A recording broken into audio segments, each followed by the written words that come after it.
Hi అండి, welcome to నాజత్ vlogs. మేమైతే దసరాకు కారబిల్లను మడుగులు చేసుకున్నాం. మరి మీ సైడ్ ఏం చేసుకున్నారో అయితే కామెంట్ చేయండి. మేమైతే వీటిని కారబిల్లలు చెక్కలు అంటామండి. ఇక నేను మా పిల్లలు కలిసి అయితే ఈ అప్పాలు చేసినాము. మా డాడీ అయితే కాల్సిండు అనమాట. ఇక మేము నలుగురం అయితే కూర్చొని అప్పాలు అయితే మొదలు పెట్టినాం అనమాట. చూడండి, ఇక మా బిడ్డ హెల్ప్ చేస్తుంది, మా కొడుకు హెల్ప్ చేస్తాడు. మంచిగానైతే అప్పాలు చేసేసినాము. ఇక వాళ్ళకి నేర్పియాలి కాబట్టి నేను నేర్పిస్తున్నా. ఎంతైనా చిన్నగా ఉన్నప్పుడు చేయాలన్న ఇంట్రెస్ట్ ఉంటుంది. అదే పెద్దగా అయితే చెయ్యాలంటే ఒళ్ళు వంగది. ఇక ఇప్పుడు చిన్నగా ఉన్నప్పుడు ఎట్లయినా చేస్తారు, అందుకని చెప్పి అయితే చేయించిన.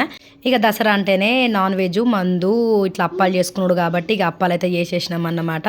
ఇక ఈసారి దసరా గురువారం వచ్చింది, అందులో గాంధీ జయంతి కాబట్టి నాన్ వెజ్ అయితే నేను తినలేదు.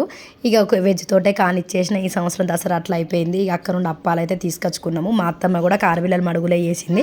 ఇటు అవ్వగారింటి కానుండి అటు అత్తగారింటి కానుండి కారబిల్లలు మడుగులు అయితే పట్టుకొచ్చుకున్నాను అనమాట.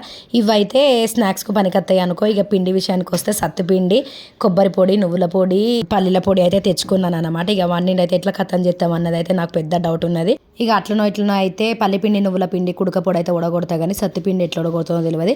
వాటిని అయితే ఒక ముద్దలు చేద్దామని అనుకుంటానా. అదేనండి సత్తుపిండి ముద్దలు. అదేంటి అనేది నేను చేసి నెక్స్ట్ వీడియోలో చూపిస్తానన్నమాట. మరి వీడియో నచ్చితే కనుక లైక్ చేయండి. కొత్త వాళ్ళైతే సబ్ చేసుకోండి, పాత వాళ్ళైతే లైక్ చేయండి, కామెంట్ చేయండి, షేర్ చేయండి. Thank you for watching. అప్పాలు ఎట్లున్నాయో అయితే కామెంట్ చేయండి మర్చిపోకండి. ఉంటాను, బాయ్. సబ్స్క్రైబ్ చేసుకోవచ్చు కదా.